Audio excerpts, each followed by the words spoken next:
वो एक लाइन लिखा था उसमें। ओके चले देख लिए पहले, और एक दो टर्म्स हैं उनको खत्म करेंगे and then we write all them, ठीक है। थोड़ा सा हल्का से रिवाइज, ठीक है। Statistics, quick revision, one singular definition and second is plural definition. मुझे बताओ टूल्स ऑफ स्टैटिस्टिक्स किस में आएंगे, सिंगुलर की प्लूरल? सिंगुलर में, शाबाश। प्लूरल में क्या आएगा? Statistical data. इसके दो इंपॉर्टेंट कैरेक्टरिस्टिक कहे थे मैंने आपको, क्या क्या? शाबाश, numerically expressed and aggregate of facts, very good, ठीक है। नाउ यू नो इसके पीछे भी थोड़ा सा वो छोटी छोटी चीजें हैं जो आपने देख ली थी, ठीक है। नेक्स्ट इंपॉर्टेंट पॉइंट वाज, मैंने आपको कहा था कि there are some important terms that we use in statistics, ठीक है। Number first was population. Clear with this? What is population? क्या था पॉपुलेशन? हर कोई एलिमेंट जो है जो आप स्टडी कर रहे हो, that is called as population. ये पॉपुलेशन जो है ये फाइनाइट भी हो सकती है, मतलब आप इसको गिन भी सकते हैं, और ये बहुत इतनी ज्यादा हो सकती है कि आप इसको कभी गिन ना सको, बहुत बड़ी पॉपुलेशन, ठीक है। सो फाइनाइट और इनफाइनाइट। नंबर सेकंड वाज, अच्छा इसका कोई ऐसा कोई नंबर, ऐसा कोई फिगर जो है जो इसको रिप्रेजेंट कर सकता था, that was called as parameter, very good, that was called as parameter, ठीक है। ओके एंड रिमेंबर, जो भी कोई वो जो फॉर एग्जांपल आपने मीन निकाला, ठीक है, चलो वो बाद में देखेंगे, पैरामीटर आ गया। नंबर नेक्स्ट, पॉपुलेशन को स्टडी करना बहुत मुश्किल था मेरे लिए, तो मैंने क्या किया, पॉपुलेशन में से एक छोटा सा हिस्सा निकाला, very good, that's called as sample, very good. और उस सैंपल का वही कैरेक्टरिस्टिक जिससे ये डिफाइन हो, that is called as statistics, done. अच्छा, there were two things, one was estimation and second one was enumeration. What is estimation and what is enumeration? हाँ, when the field of investigation is vast, we go for estimation method. But when it is small, we go for enumeration. अच्छा एक चीज बताइए मुझे, आपको क्या लगता है एरर किस में होगा? पॉसिबिलिटी ऑफ, देखो एरर तो कहीं भी हो सकता है ना, एरर कहीं भी हो सकता है, ह्यूमन इन्वॉल्वमेंट है तो error has to be there. But आपको क्या लगता है एरर ज्यादा कहाँ पे होगा, एस्टिमेशन में कि इन्यूमरेशन में? एन्यूमरेशन में एरर होगा कि एस्टिमेशन में एरर होगा?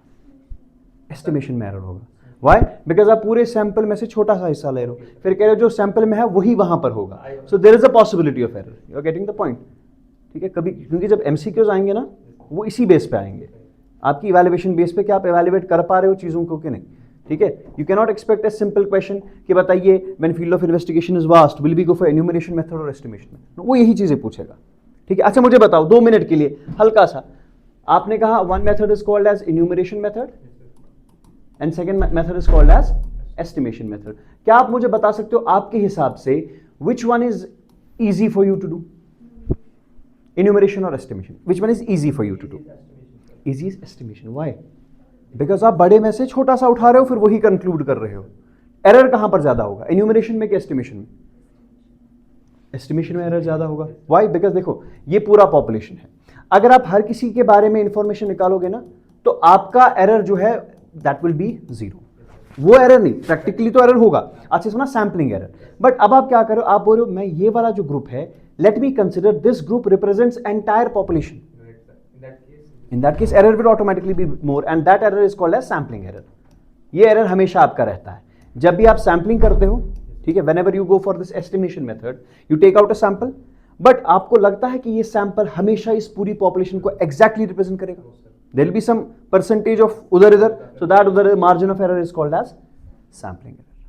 यहां तक क्लियर हो गया? अच्छा मुझे बताओ which one will be costly आपके हिसाब से? एन्यूमरेशन। Why costly? एन्यूमरेशन इसलिए होगा बिकॉज इसमें आपको हर ईच एंड एवरी एलिमेंट को स्टडी करना है, लेकिन यहां पर छोटा सा उठाया and then went for study, तो ये छोटी छोटी सी चीजें हैं वो पूछी जा सकती है आपसे, ठीक है। Will have an MCQ session for this as well once we finish it, क्योंकि अभी हमारा कोई चैप्टर हुआ नहीं, तो एमसीक्यू सेशन किसके साथ करूं? अब मैं ऐसे करूंगा जब आपका पहला टॉपिक जो है ना वो primary and secondary data and methods of collecting primary, once that is over उसी के एमसीक्यूज के साथ मैं ये वाला भी डाल दूंगा, ठीक है, ताकि थोड़ा सा बड़ा बन जाए। अब इसमें बनेगा तो मजा नहीं आएगा, ठीक है। अच्छा और क्या हमने डिस्कस किया था? हाँ, descriptive and inferential statistics. Descriptive and, बताओ जी डिस्क्रिप्टिव कब होता है और इन्फ्रेंशियल किसको कहते हैं? Element is studied with respect to what? Collection, organisation, presentation, analysis and interpretation. जब आपके पास जो डेटा हो उसी का रिजल्ट आप बताओ, डिस्क्रिप्टिव स्टैटिस्टिक्स। जिस डेटा के बारे में आप इंफॉर्मेशन दे रहे हो आपने उस सारे को स्टडी नहीं किया होता, आपने उसमें से एक छोटे से पोर्शन को स्टडी किया होता है, लेकिन रिजल्ट्स आप पूरे का बता देते हो, that is called as inferential statistics, ठीक है। नहीं देखो, this becomes a branch of statistics, this becomes method of study. We see statistics has two main branches. One is descriptive statistics and second one is inferential statistics. ये देखो अब देखो होता क्या है, देखो फॉर एग्जाम्पल ये आपकी पॉपुलेशन थी, आपने इस वाले पोर्शन को स्टडी किया. What is this portion called as? This portion is called as sample and this entire is called as population और यूनिवर्स. यहां तक क्लियर हो गया? आप ध्यान से देखिएगा, जब आप इस चीज को स्टडी करेंगे, इन सब एलिमेंट्स को स्टडी करेंगे आप, ठीक है, इनके बारे में कुछ वैल्यूज निकालेंगे, है ना. फॉर एग्जाम्पल आप इसमें मीन निकालेंगे, आप इसमें मीडियन निकालेंगे, आप इसमें मोड निकालेंगे, या आप इसकी डेटा जो है उसको प्रेजेंट करने की कोशिश करेंगे. ये वाला जो डेटा जो आपने कलेक्ट किया उसको ऑर्गेनाइज करने की कोशिश करेंगे. समझ आ गया? This portion of statistics is called as descriptive statistics. समझ आ गया? बट डिस्क्रिप्टिव स्टैटिस्टिक्स के बाद फॉर एग्जाम्पल मेरा मीन निकला 10.2. आई से सिंस यहां पर 10.2 है तो इस सारे में भी 10.2 होगा. This is called as inferential statistics. समझ? ये जनरलाइज कर, इसको कहते भी है, this word is also called as generalisation in statistics. ये जो मैं कर रहा हूं ना, this is called as generalisation in statistics. What is generalisation? जो आपको सैंपल से निकला आप कंसिडर करो कि पूरी पॉपुलेशन के लिए भी वही होगा. That term is also called as, it's a specific term that we mention, that is generalisation. समझ आ गया? क्लियर हो गया ये पॉइंट? इसमें कोई डाउट तो नहीं है?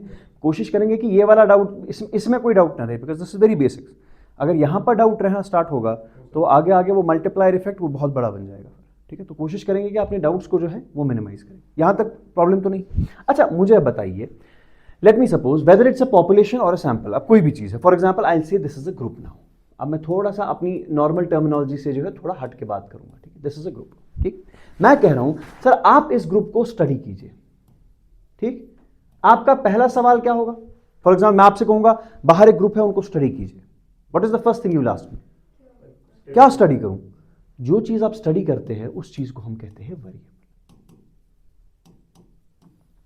किसी न किसी स्टडी, फॉर एग्जाम्पल कार का याद है? In the first case the name of the company was the variable. In the second case, the color was the variable. जो example पर सुधी. And the third case, the passengers and the pillion, they were the variables. समझ आ गया? So the जो भी आप चीज स्टडी करेंगे इस पॉपुलेशन में, इस ग्रुप में, इस सैंपल में, जो भी दिया गया हो, जिस चीज को आप स्टडी कर रहे हो, जिस for example you will study the height of this group. What is the height of this group? You will study the weight of this group. You will study the age of this group. जिस चीज को आप study कर रहे हो उस चीज को क्या कहेंगे? हाँ, that is called as a variable. यहां तक क्लियर हो गया? ये छोटी छोटी जो चीजें हैं ये आगे जब हम आएगा वेरिएबल वर्ड आएगा तब मैं फिर से थोड़ी ना एक्सप्लेन करूं. तो there I rush through because ये चीजें आपको ऑलरेडी क्लियर हो गया. For example this is a school. एक एग्जाम्पल से समझेंगे. This is a school and this school has 200 students. Is this a statistics? Is this a statistical data?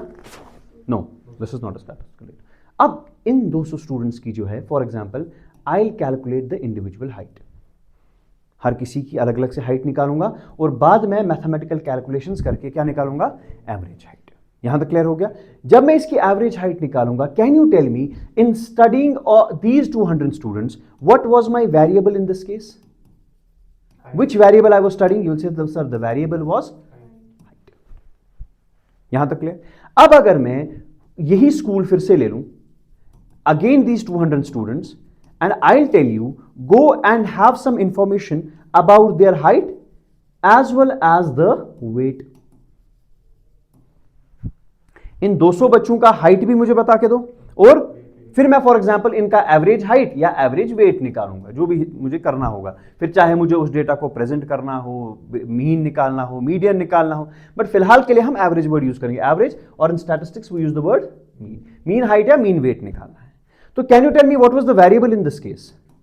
Height and weight. Sir, variables were two. One was height and second one was weight. Sir, दो variables थे जिस respect में आपने इस population को study किया.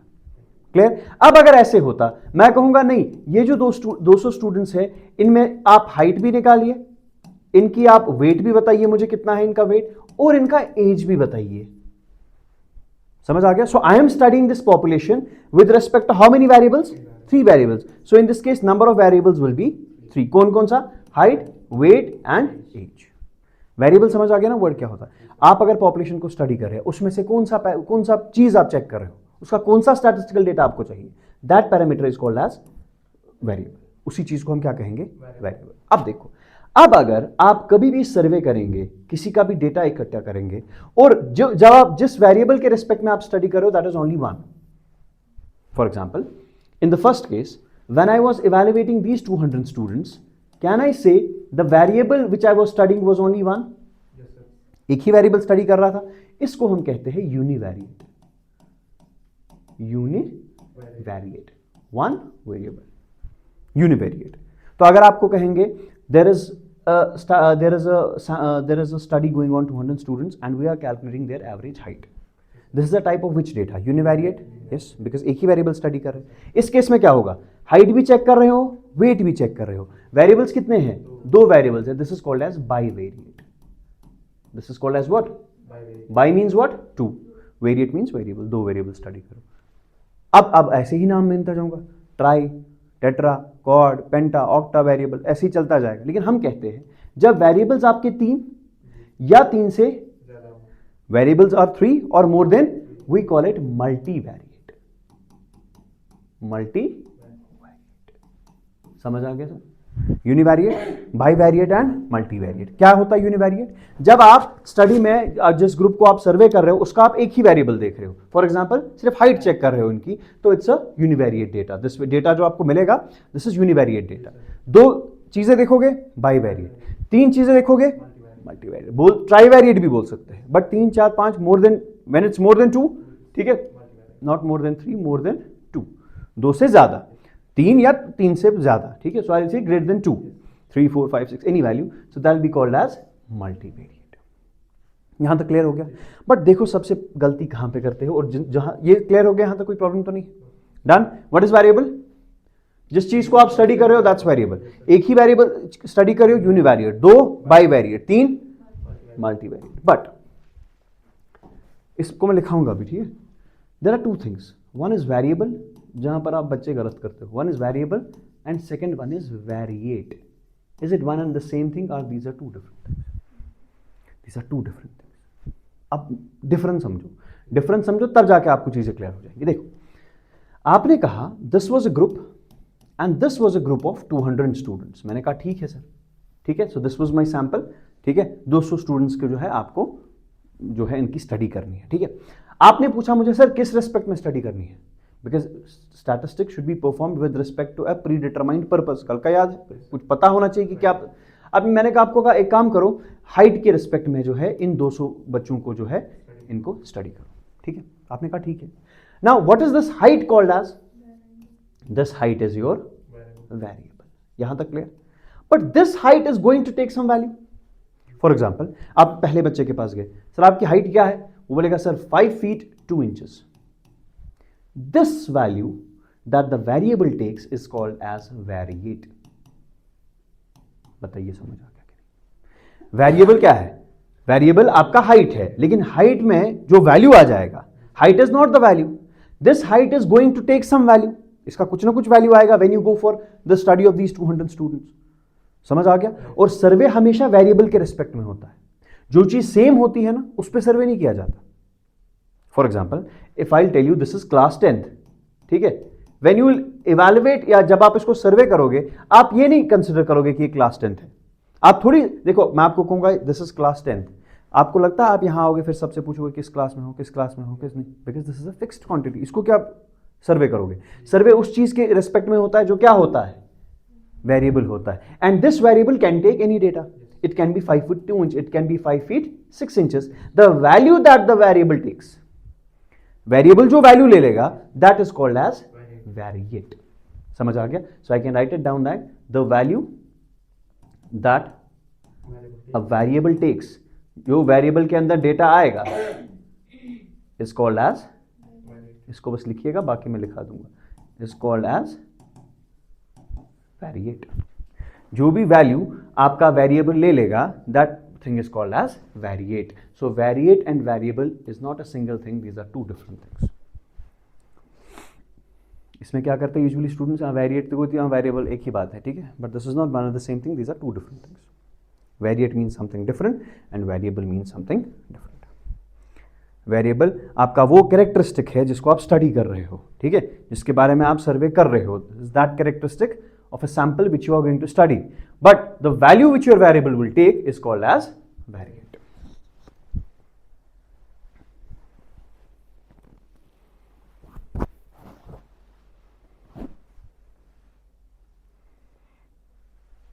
इसमें कोई प्रॉब्लम तो नहीं है यहां तक?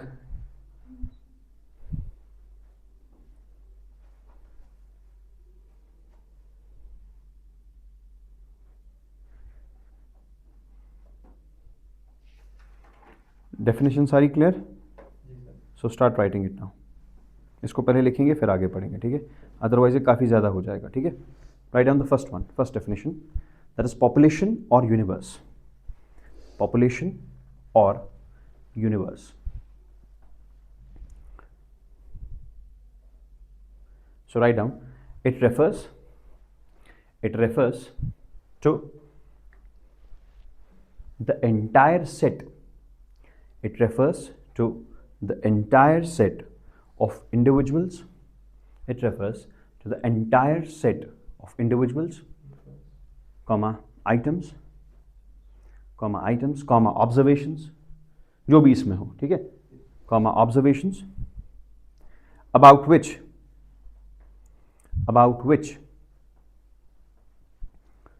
a statistical data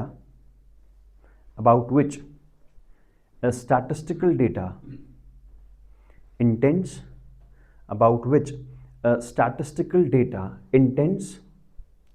to draw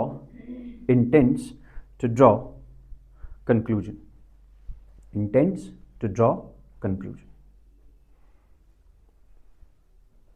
ठीक है? जिसके बारे में आपको एग्जैक्टली पता करना है पूरा, बट हम हर एक को स्टडी नहीं करेंगे. हम उसमें से सैंपल लेंगे, सैंपल को स्टडी करेंगे और फिर बोलेंगे कि भाई जो यहां निकला वही वहां पर भी होगा. जनरलाइजेशन, ठीक है? ओके, नीचे लिख लो. The population can be finite और infinite. It can be finite और infinite. Done? First one. Write down the next one. Second definition was parameter. Second definition, write down parameter. लिख लीजिए. A parameter is a numerical measure. A parameter is a numerical measure that describes a characteristic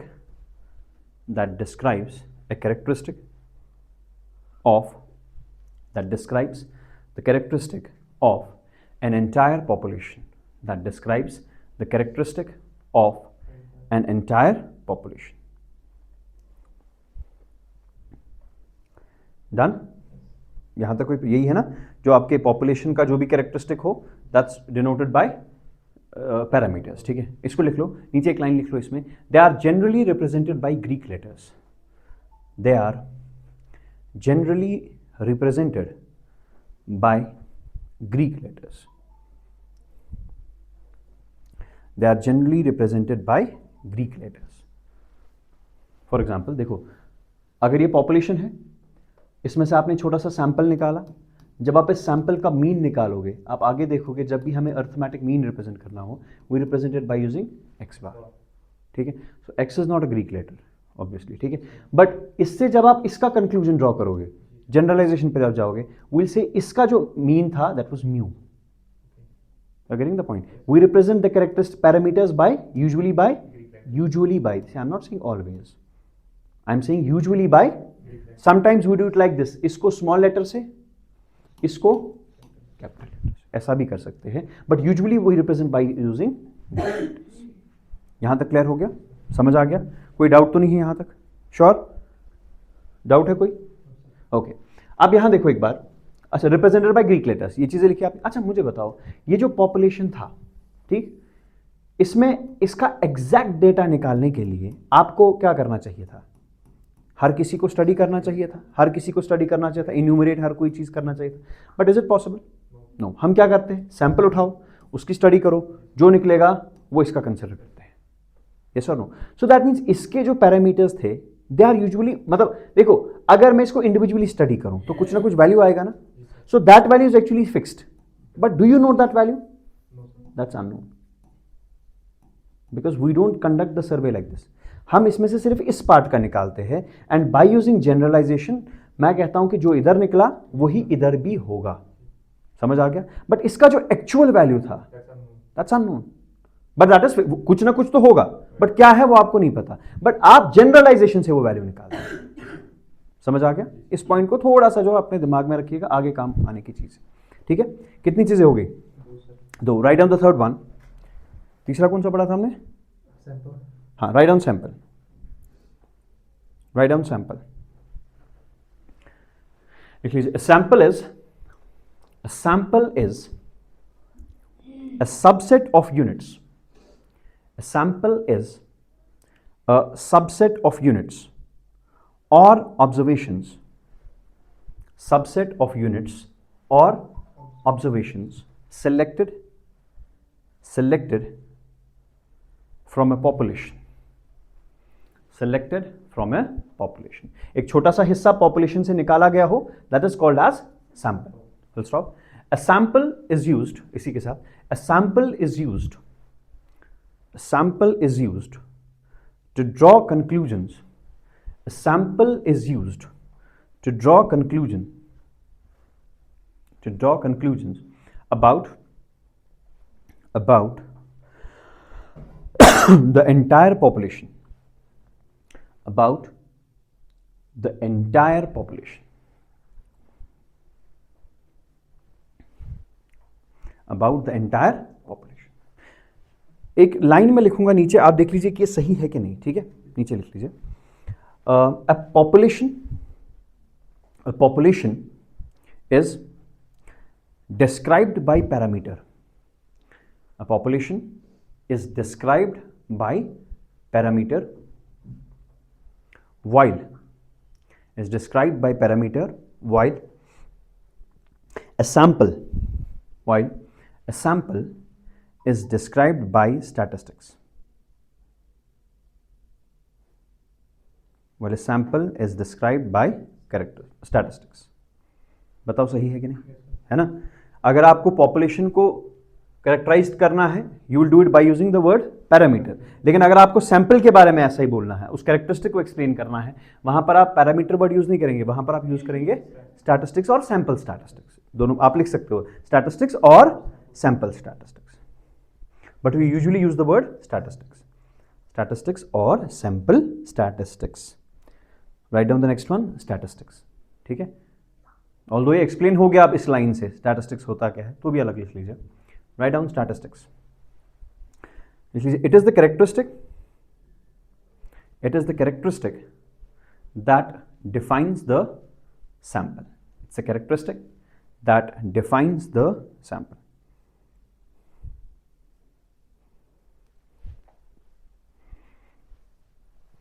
That defines the sample. ठीक है, sample जिससे define होगा that is. आपने देखा कभी, for example आपने कभी ब्लड टेस्ट किया होगा, फॉर एग्जाम्पल किया होगा ना, तो नहीं किया तो मैं नहीं किया था. ठीक है, इस ब्लड टेस्ट में अगर आपने देखा होगा एक छोटा सा, वो क्या बोलते हैं, ब्लड नहीं, ट्यूब इसको नहीं यार, वो क्या कहते हैं, क्या निकालना है, सारे का सारा ब्लड निकालेंगे नहीं, ब्लड का सैंपल ढोड़ ना किया, मैं थोड़ा सैंपल उठाएंगे, तो that's called as blood sample. इसी के बेस पे वो कैलकुलेट करते हैं, सर आपकी आरबीसीज इतनी है पूरी बॉडी में, कितना तुमसे सोरी खून सुना करी पत करन चेक आरबीसी पत लगावन वापस. So this is an example of sampling. ठीक है, सो ब्लड सैंपल उठाएंगे, इसमें जो उनको लगेगा पूरी बॉडी के लिए वो कंक्लूड करेंगे, सर आरबीसीज आपकी बॉडी में इतनी है, ना कि सैंपल में, they consider for the entire. Now डब्ल्यूबीसीज आपकी इतनी होंगी. ठीक है, ये जो सारी चीजें हैं वो कब किससे देखते हैं, वो इस सैंपल से, एंड देन से कि आपके ब्लड टेस्ट ये है कि सैंपल टेस्ट कहते हैं, this is blood test. Blood test जब उनको पूरे ब्लड का टेस्ट करना होता है, पूरा ब्लड नहीं निकालते, they take a sample out of it, they study the sample, जो उनको सैंपल में लगेगा, एंड दे विल सी कि पूरी बॉडी में भी ऐसा ही है. तो ये सारा ही अप्रोक्सीमेशन है सर, क्योंकि आप यहां पर क्या था, पॉपुलेशन इतनी थी, आपने सिर्फ इतने का कर दिया, एंड यू कंसीडर कि हाँ भाई इसमें भी ऐसा ही होगा.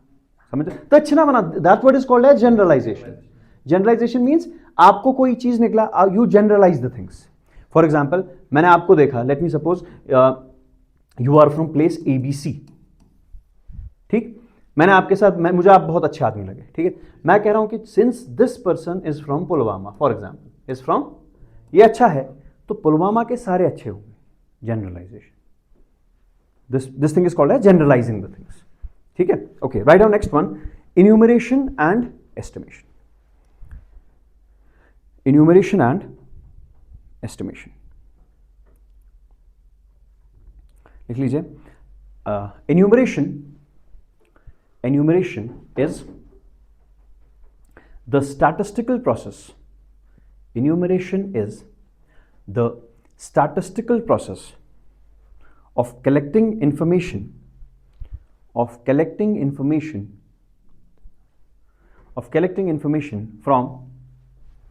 from every unit of population. है कि नहीं? हर किसी से अगर आप डेटा ले रहे हो then it is enumeration. From every unit of population, while as estimation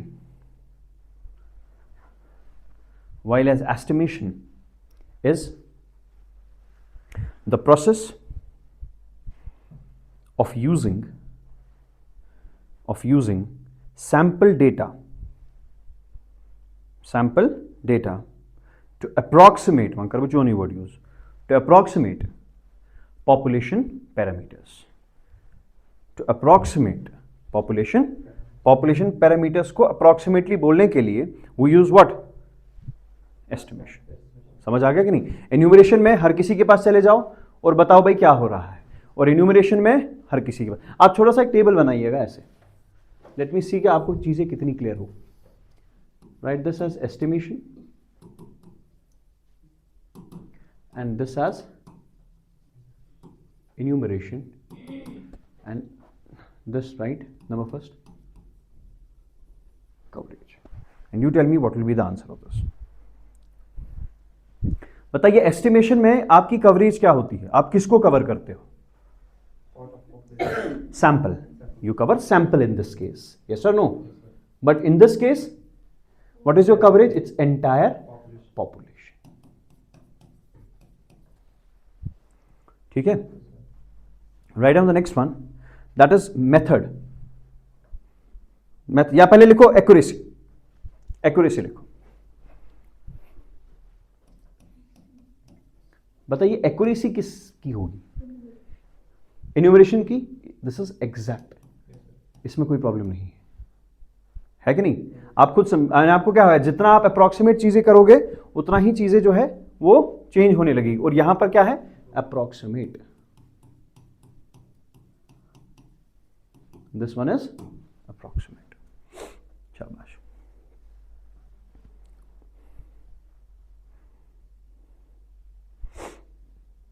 Right on the third one, feasibility. ये कब feasible है और वो कब feasible है?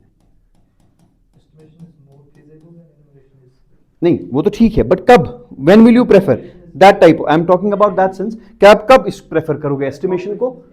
हाँ, वेरी गुड। एस्टिमेशन आप कब करोगे? When it is very large population. उस टाइम क्या करना पड़ेगा? उस टाइम आपके पास फीजिबल क्या है? एस्टिमेशन। लेकिन अगर आपके पास स्मॉल पॉपुलेशन है, जो आपने अभी कहा फील्ड ऑफ इन्वेस्टिगेशन, जो आपने स्टार्ट में कहा था field of investigation is vast, I will go for estimation, और field of investigation is small, I will go for enumeration. ठीक है, इन पॉइंट्स को लिख लीजिए, थोड़ा सा क्लियर हो जाएगा।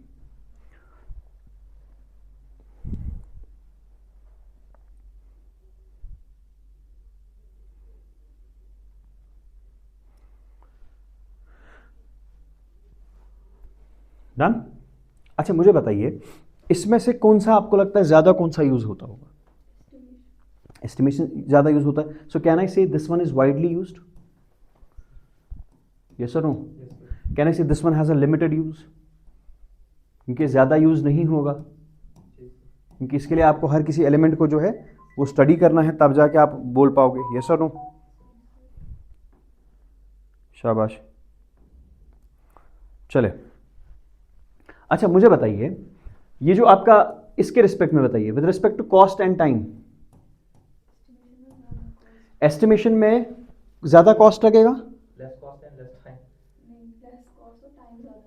टाइम ज़्यादा लगेगा, टाइम भी कम लगेगा। सोचो सोचो, देखो 10 लाख गाड़ियों को करने में ज़्यादा टाइम लगेगा आपको, इंफॉर्मेशन के लिए, क्या आपको 10,000 गाड़ियों में ज़्यादा टाइम लगेगा? इसमें पैसा भी कम लगेगा और आपको टाइम भी कम लगेगा। इसमें पैसा भी ज़्यादा लगेगा और मैन पावर भी ज़्यादा लगेगा और पैसा भी ज़्यादा लगेगा।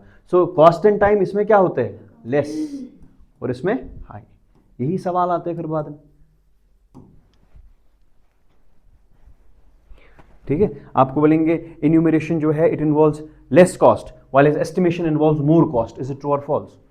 ऐसे आपको स्टेटमेंट देंगे, आप बोलेंगे नहीं सर एस्टिमेट में तो छोटी सी साइज निकालेंगे, भाई इसमें कॉस्ट भी कम लगेगा, टाइम भी कम लगेगा।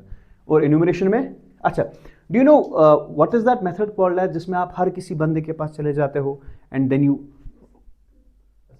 That's called as census. इसमें जो प्रोसेस इन्वॉल्व होता है that's called as, have you ever heard कि अब सेंसस होने वाला है? ना, पिछला सेंसस 2011 में हुआ था, ठीक है, नया होने वाला था, कोविड वोविड की चलते वो क्या हुआ, थोड़ा सा डिले हो गया। अब होता क्या है, चूंकि ये वायबल नहीं है, it's not easy to do, because आपको क्या करना पड़ेगा, आपको घर घर जाना पड़ेगा, literally you have to go from door to door and that's very difficult. और वही तो इन्यूमरेशन होता है, दैट इज इन्यूमरेशन। अगर आपको अब मैं कहूं इज सेंसस एस्टिमेशन और enumeration, sir census is enumeration but sampling is estimation. Yes, समझ आ रहा है कि नहीं? बहुत सिंपल चीज है, बस इतना काफी है, इसके बगैर कुछ है भी नहीं, ठीक है। हाँ, इसको आप लिख सकते हो यहाँ पे मेथड, हाँ, the method which we employ is sampling and this one is census.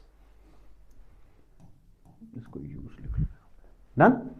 अब क्लियर हो गया कि एस्टिमेशन और इन्यूमरेशन में क्या डिफरेंस है? फिर से एक बात सुनो, एस्टिमेशन छोटा सा हिस्सा निकालूंगा, उसको स्टडी करूंगा, इन्यूमरेशन हर किसी के पास जाऊंगा। अगर आप ये दिमाग में रखोगे आप ये इजीली निकाल पाओगे कि कौन सा चीज क्या होगा, ठीक है ना।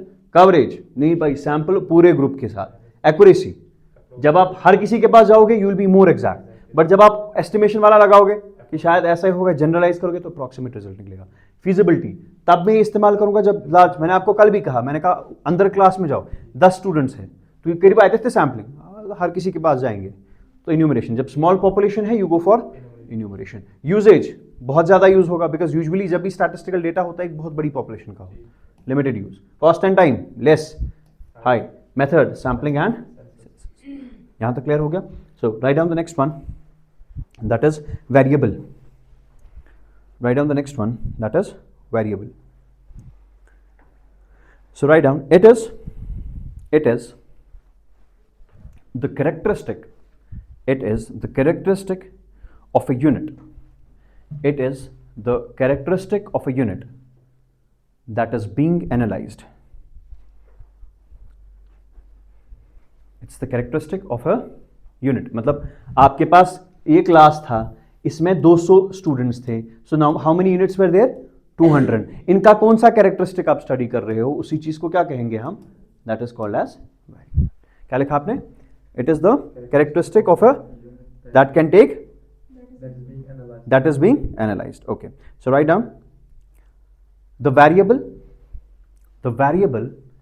Can take different values, across different units, है कि नहीं? ये वेरिएबल अलग अलग डेटा ले लेगा। हाइट अगर आप देखोगे कभी 6 फीट, कभी 5 फुट 3 इंच, कभी 5 foot 2 inch, will take different values across different units. And अब वहीं पे एक्सप्लेन करेंगे, and the value that a variable takes, and the value that a variable takes is called as variate, मतलब heading क्या थी आप लिख लीजिए, यूनिवेरिएट, इसके नीचे लिख लीजिए यूनिवेरिएट, नीचे लिख लीजिए डेटा दैट इन्वॉल्व्स कितने वेरिएबल्स? 1 वेरिएबल, एक में लिखो उसमें, ठीक है। Data that involves 1 variable. Next is bivariate, very good. Next is इसी के साथ, मतलब इसी में, इसको अलग डेफिनेशन नहीं समझिएगा, इसी के साथ यूनिवेरिएट, उसके बाद बाईवेरिएट। उसमें क्या लिखेंगे? डेटा दैट इन्वॉल्व्स 2 variables, शाबाश. Data that involves 2 variables. And number 3, multivariate. क्या लिखोगे इसमें? More than 2, शाबाश. More than 3 नहीं तेल के साथ 3 को भी, शाबाश. Data that involves more than 3 variables is called as multivariate. अब नीचे लिखो differential statistics and inferential statistics. Differential statistics and inferential statistics. लिख लीजिए descriptive statistics, descriptive and inferential statistics. एक ही लाइन में लिखो इसको. आपने क्या लिखा? Differential, descriptive. मी मास मानना समझ मत तो इथे लिखियो डिफरेंशियल. शाबाश. डिस्क्रिप्टिव एंड मेरा दाखवे descriptive the inferential go differential. Descriptive and inferential statistics. So write down descriptive statistics. Descriptive statistics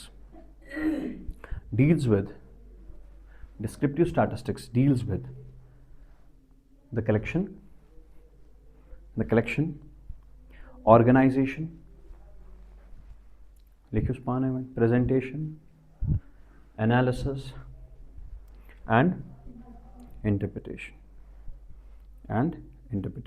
of data to describe its characteristics. While inferential statistics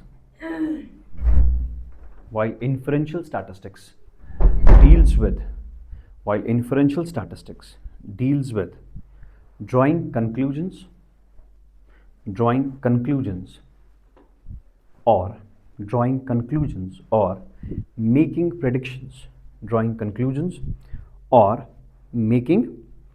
predictions about a population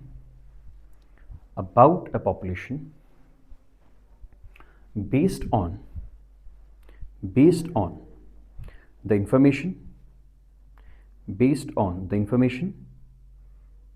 obtained from a sample.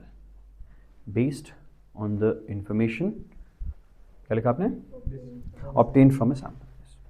Based on the information obtained from a, मतलब sample से जो आपको मिला, the moment you are going to apply it to the whole population, this branch of statistics is called as inferential statistics. लेकिन वो sample को study करना, उसकी वो चीज़ें निकालना, that's called as differential statistics.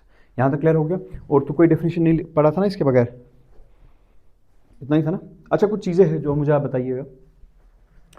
Write down who is the founder of statistics. Answer मुझे चाहिए कल, ठीक है? Founder of statistics.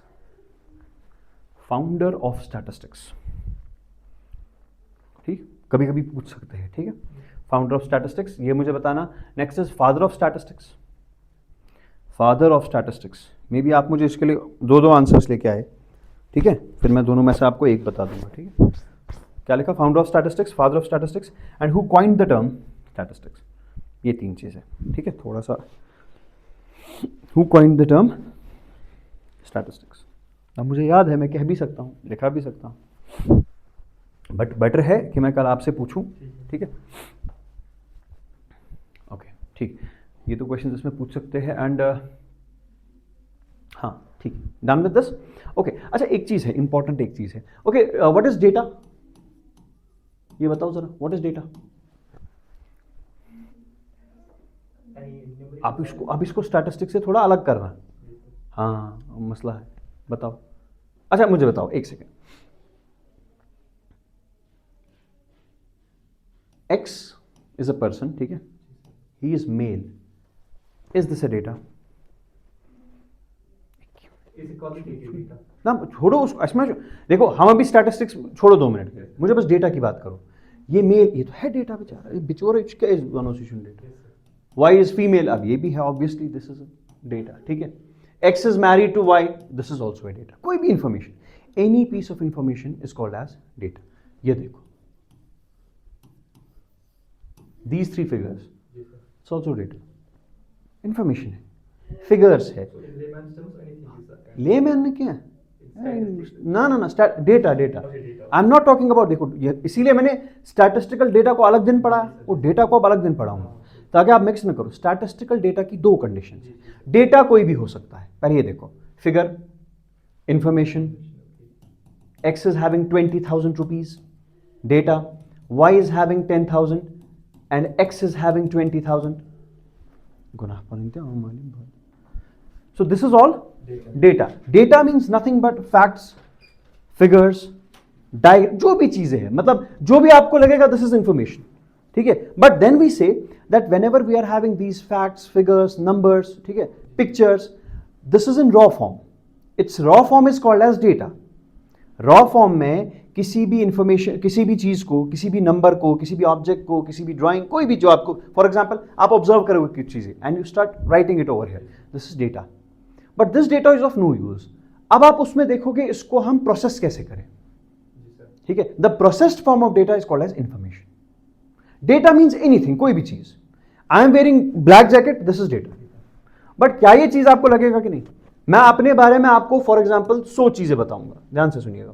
I tell you 100 things about myself, but उन 100 में से 100 की 100 चीजें आपको काम की नहीं होंगी, उसमें से लेट मी सपोज 2 चीजें काम की हैं, तो वो 2 चीजें जो है that is information. So whenever you are having a data, data is always in the raw form. But what is data? Number, figure, कोई भी चीज, कोई भी चीज, कोई भी चीज। इसको जब आप प्रोसेस करोगे, the moment you process it down, it is called as information. And in layman language, statistics कुछ ऐसा ही करता है। वो जो आपका डेटा है ना, उसको प्रोसेस करता है जो चाहिए मुझे, और यूजफुल चीज में आपको दे देता है। समझ आ गया कि नहीं? बट इधर कॉन्सेंट्रेट करो, डेटा। डेटा मतलब कोई भी चीज। What I was writing over here, X is male, is this data? Yes. X is female, X तो आ गया, चलो कोई दूसरा, ठीक है। Rani is female, is this data? Yes. X is having 10,000 rupees with him, is it data? Yes. R is wearing black shoes, is it data? Yes, this is again a data, ठीक है। X is having 10,000, Y is having 12,000, is this a data? जो भी आप यहां पर लिखो that's a data, ठीक है। This is black colour board या जो भी कलर है, दिस इज डेटा। यहां तक समझ आ रहा है कि नहीं? बट क्या ये सारे स्टैटिस्टिकल डेटा है? नहीं। Is this statistical data? खत्म। Is no, this no, number है लेकिन एग्रीगेट नहीं है। This no, this yes. Out of these thing only one of them was a statistical data. बाकी सारे डेटा तो है, इसमें कोई प्रॉब्लम, समझ आ गया? सो डेटा मीन्स कोई भी इंफॉर्मेशन, कोई भी नंबर, लेटर्स, जो भी आपके पास है, they all classified to be a, and this is derived from a Latin word called as datum. किस वर्ड से? लेटिन वर्ड से। And this datum means to give, कुछ देना, आपको कोई इंफॉर्मेशन देना है, कुछ और देना, that's called as datum. These 5, ठीक है, only this one was a statistical data, rest और आर सिंपली डेटा। तो इन सबको डेटा कंसिडर कर सकते हैं, but not a statistical data. यहां तक क्लियर है? कोई प्रॉब्लम तो नहीं?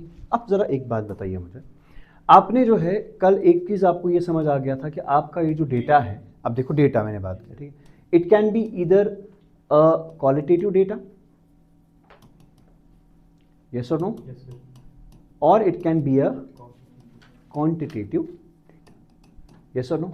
ऐसे हमने परसों ही लिखा था एक जगह, आपको याद होगा। फिर मैंने यहां पर लिखा था वेरिएट, आप समझ आ गए? वेरिएट जो नंबर वो ले रहा है, समझ आ रहा है कि नहीं? नहीं, कॉल इट, सॉरी, एट्रीब्यूट, ठीक है। दिस वन वाज वेरिएट, वही जो वैल्यू ले रहा था वो, तभी मैंने यहां पर वेरिएट लिखा था, समझ आ गया? So the value which is inherent in it is called as variate, और इसको क्या कहेंगे? It's called as attribute. जरा थोड़ा सा इसको समझे आप, ठीक है। Now we know statistical data कब होगा? जब नंबर साथ होगा, और नंबर के साथ क्या क्या होना चाहिए? एग्रीगेट ऑफ, कभी एग्रीगेट नहीं, सिंगल नंबर भी होना चाहिए, but that should represent the entire group.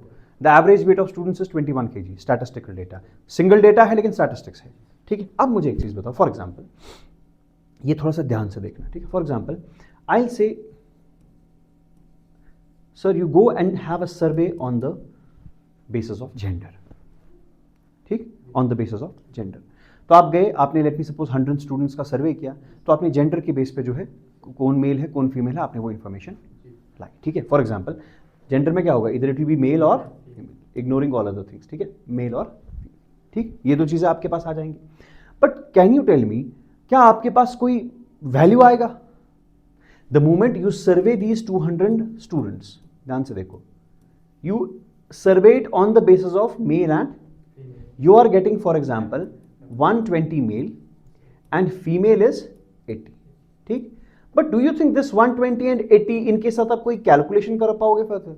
Can you do 120 plus 80 divided by 2? Can you calculate the mean? No, उसे क्या निकलेगा?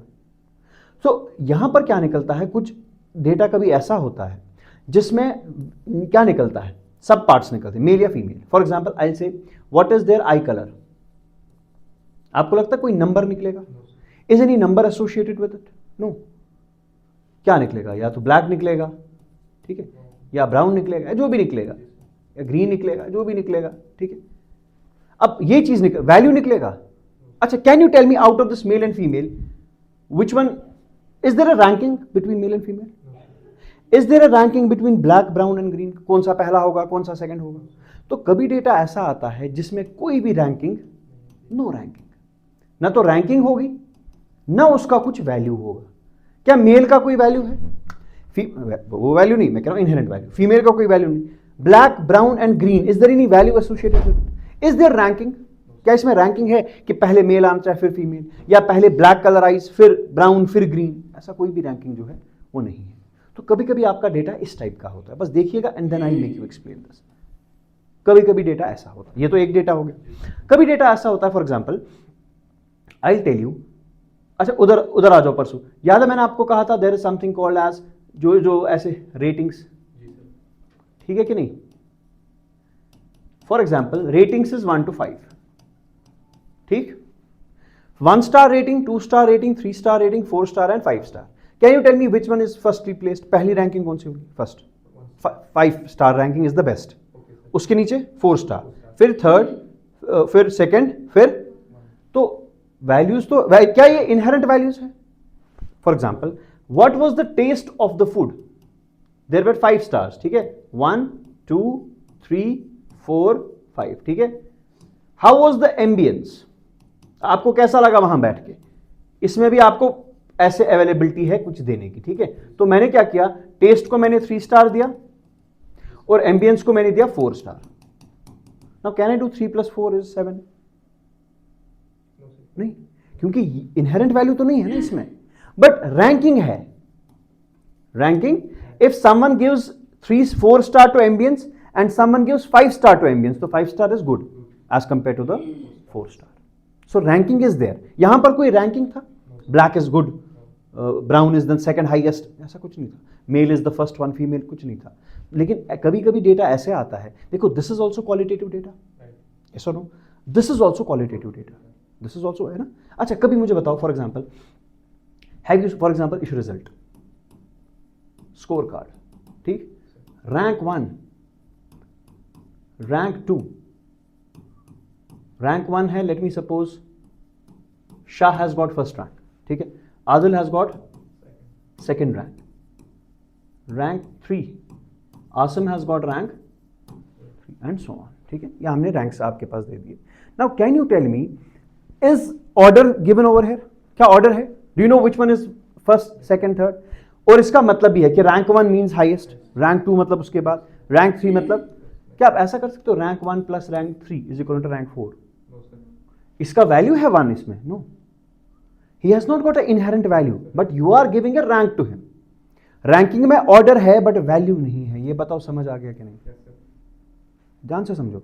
ये वाला जो डेटा था, ये अगर आप इस डेटा को देखोगे तो आपके पास डेटा था मेल, फीमेल, ब्लैक, ब्राउन, ठीक है। जो भी आपने डेटा कलेक्ट किया, आपने कहा सर मेल इतने हैं, फीमेल इतने हैं, बट इनका जो वैल्यू, जो डेटा आप ऑब्टेन कर रहे हो, इसका कोई भी वैल्यू नहीं है। There is nothing inherent in this male and female, nor there is order. Which one should come first, which is better, पीछे किसको रखूं? फॉर एग्जाम्पल यहां पर कोई ऑर्डर नहीं मिला। कभी कभी डेटा ऐसे होता है कि ऑर्डर तो है, वैल्यू नहीं है। ऑल्दो आप खुद से ही वैल्यूज डिसाइड कर रहे हो, बट उन वैल्यूज के साथ you can not do any calculation. It's not possible that you can calculate 3, अच्छा 3 + 4 ओके 7, नहीं, ऐसा कुछ नहीं होगा. समझ आ रहा है कि नहीं? सो what is happening in this case? Value is not there, but ranking is there. Obviously ranking is there. बताओ ये दो चीजें समझ आ गया कि नहीं? यहां तक क्लियर? कोई प्रॉब्लम तो नहीं है इसमें? This type of data is called as nominal data. What is this data called as? Nominal data. And this type of data is called as ordinal data. बताइए समझ आ रहा है कि नहीं? Nominal data और ordinal data समझ आ गया? But can I say both are qualitative in nature? This is also qualitative. When you are assigning him rank 1, it doesn't mean he is having one value. नहीं, आपने इसको ranking कर दी, order में ये number 1 पे आ गया, बट इसका 1 value नहीं है, इसका 2 वैल्यू नहीं है. समझ आ गया? आई विल से रैंक 1 + रैंक 2 इज रैंक 3. अपना ही. एंड सेकंड इंपॉर्टेंट थिंग, चलो वो बाद में देखेंगे, पहले बताओ यहां तक समझ आ गया? नॉमिनल और ऑर्डिनल डेटा समझ आ गया? What is nominal data?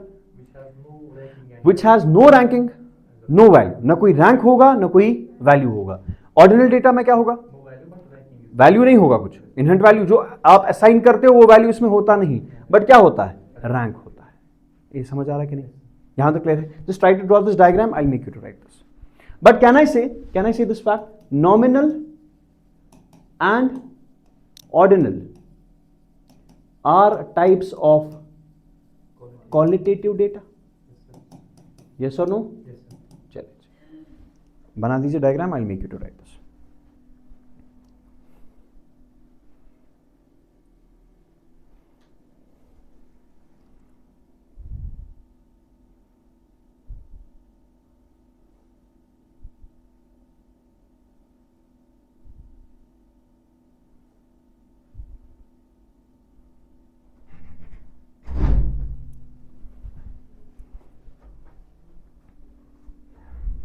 There is one more point to understand in ordinal data, but पहले आप इसको बनाओ and then we'll understand that point as well.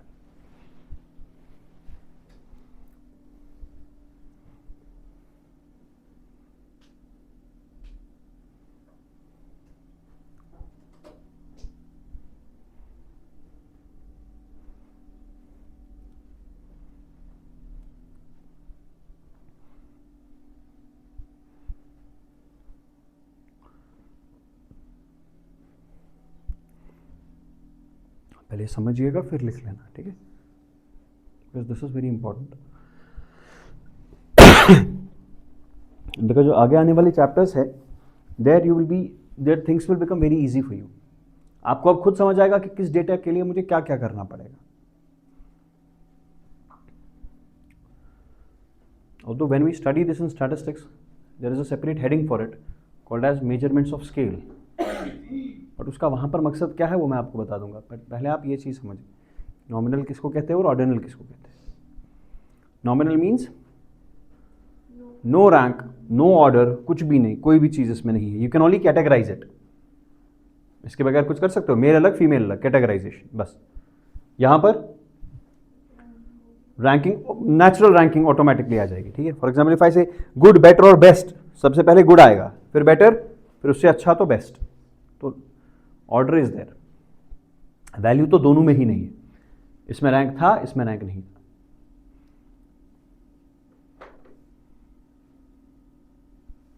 No ranking and no value, ठीक है?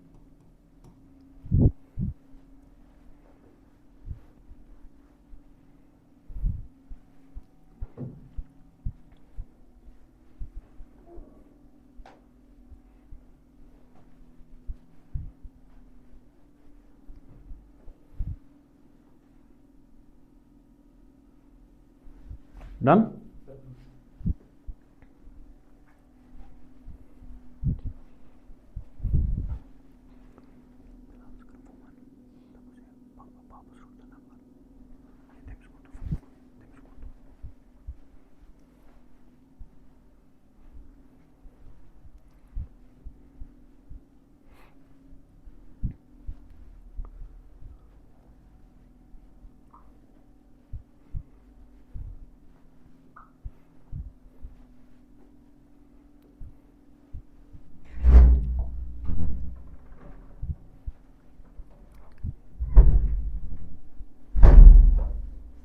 डन। अच्छा, एक last point, nominal is clear. जरा एक बार फिर से रिवाइज करेंगे, नॉमिनल क्या होता है? नॉमिनल एक ऐसा डेटा होता है जिसको आप सिर्फ कैटेगराइज कर सकते हो, मेल अलग फीमेल अलग, no inherent value, no ranking. Male female में कौन सा पहला है कुछ नहीं पता, आई कलर में कौन सा है, for example what are the pets you are having, किसी के पास कुत्ता है, किसी के पास बिल्ली है, किसी के पास क्रोकोडाइल है, जो मर्जी, ठीक है। आप इसमें क्या कर पाओगे? नहीं, सिर्फ अलग अलग, डॉग्स इतनों के पास है, कैट इनके पास है, क्रोकोडाइल इनके पास है, and then you are categorising, ठीक है। आपके ऑर्डिनल डेटा में क्या होगा भाई? वैल्यू तो नहीं होगा, सबसे पहले नेचुरल रैंकिंग होगी कि पहले कौन आएगा आपको समझ आ जाएगा। इज रैंक फर्स्ट पहले आएगा कि रैंक सेकंड आएगा आपको पता है, पहले पुअर आएगा, पहले गुड आएगा, पहले बेटर आएगा कि बेस्ट आएगा, आपको समझ आ रहा है। नेचुरल रैंकिंग इज देयर कि सबसे पहले पुअर है, सबसे कम, उसके ऊपर गुड, फिर बेटर, फिर best. So natural ranking is there, but there is one more important point, that is in case of ordinal data. आप देख लीजिए, ये जो रैंक 1 है और ये जो रैंक 2 है, क्या आपको लगता है रैंक 1 और रैंक 2 के बीच में जो डिफरेंस है वही रैंक 2 और रैंक 3 के बीच में डिफरेंस है? सोच के बताइए, मैं बताऊंगा। For example, this is a class test happening, ठीक है। आपको लगता है जो रैंक 1 वाला स्टूडेंट होता है और रैंक 2 वाला स्टूडेंट जो है और रैंक 3 वाला जो स्टूडेंट है, डू यू थिंक 1 और 2 के बीच में जो डिफरेंस है that difference is same between 2 and 3? One more example, customer satisfaction, customer satisfaction, बताइए sir, on a scale of 1 to 5, 1 2 3 4 5, 1 being least, 5 being highest, मुझे बताओ जो 1 और 2 रैंकिंग की जो डिफरेंस है, क्या आप मुझे बता सकते हो 1 और 2 में कितना डिफरेंस है? नहीं बता पाएंगे। 3 और 4 में कितना? बिकॉज दिस इज नॉट, इनके बीच का जो डिफरेंस है ना, दैट्स नॉट क्वांटिफाइबल। वैल्यू जब ही नहीं है तो इनके बीच का डिफरेंस कैसे क्वांटिफाई होगा? Can you tell me rank 1 और रैंक 2 के बीच में कितना डिफरेंस? नहीं पता। हो सकता है रैंक 1 बहुत ऊपर हो, रैंक 2 बहुत नीचे हो, या हो सकता है रैंक 1 के बाद ही रैंक 2 हो। ये बात समझ रहे कि नहीं? So whenever you are having which data, your ordinal data, ordinal data में क्या होता है, जो डिफरेंस बिटवीन ये जो लेवल्स होते हैं ना, it's not quantifiable, it's not quantifiable. आप इनके बीच का जो डिफरेंस है वो नहीं समझ पाएंगे कि एक्चुअल डिफरेंस दो चीजों के बीच का कितना है। समझ आ गया? To clear you more, in case of nominal data, इसको आप सिर्फ क्या कर सकते हो? ग्रुप कर सकते हो, ठीक है। इसका कोई भी वैल्यू नहीं होगा और कोई भी नेचुरल ऑर्डर नहीं होगा। इट डजंट मीन कि पहला कौन होगा दूसरा कौन होगा, नहीं पता, पहले मेल आएगा कि फीमेल आएगा, नहीं पता। बट ऑर्डिनल डेटा में क्या होगा? इसमें वैल्यू तो बिल्कुल नहीं होगा, बट क्या चीज होगा? ऑर्डर होगा, ऑर्डर मतलब रैंकिंग होगा, ठीक है। और एक चीज क्या होगा इसमें, जो आपके बीच का जो डिफरेंस बिटवीन द रैंक्स है, दैट इज नॉट क्वांटिफाइबल, उसको आप क्वांटिफाई नहीं कर सकते। फॉर एग्जाम्पल 10 kg और 20 kg का जो डिफरेंस है, आपको पता है जी कितना डिफरेंस है? 10 kg का डिफरेंस है, वो आपको पता है। और 10 kg इन दो का जो डिफरेंस है, that is same as this difference, है ना। बट बाकी के केस में, इस वाले डेटा में ऐसा नहीं होता। रैंक 1, रैंक 2 और रैंक 3 का जो डिफरेंस है, इट डजंट मीन 1 और 2 के बीच में जो डिफरेंस है वही डिफरेंस 2 और 3 के बीच में है। इसका कतई ऐसा मतलब नहीं है। यहां तक समझ आ गया? बट ये अभी 2 ही डेटाज है। कितने? अभी और डेटाज है, पहले उनको पढ़ेंगे फिर उसके बाद एक साथ लिखेंगे इनको। समझ आ गया? फिलहाल क्लियर हो गया what is ordinal data, what is nominal data. Variable clear हो गया? वेरिएबल क्या होता है? ठीक है, कैरेक्टरिस्टिक जो आप निकाल रहे हो, univariate, bivariate and multivariate. Variable भी क्लियर हुआ और वेरिएट, इन दो का जो डिफरेंस है वो भी क्लियर हो गया। The value which the variable is going to take is called as variate. Very good. उसके बाद जो टर्म्स हमने लिखी और उसके बाद ये वाला जो डेटा है, ये बहुत इंपॉर्टेंट है, ठीक है। डेटा में फिलहाल 2 चीजें हैं और वो दोनों क्या थी? क्वालिटेटिव। यस और नो?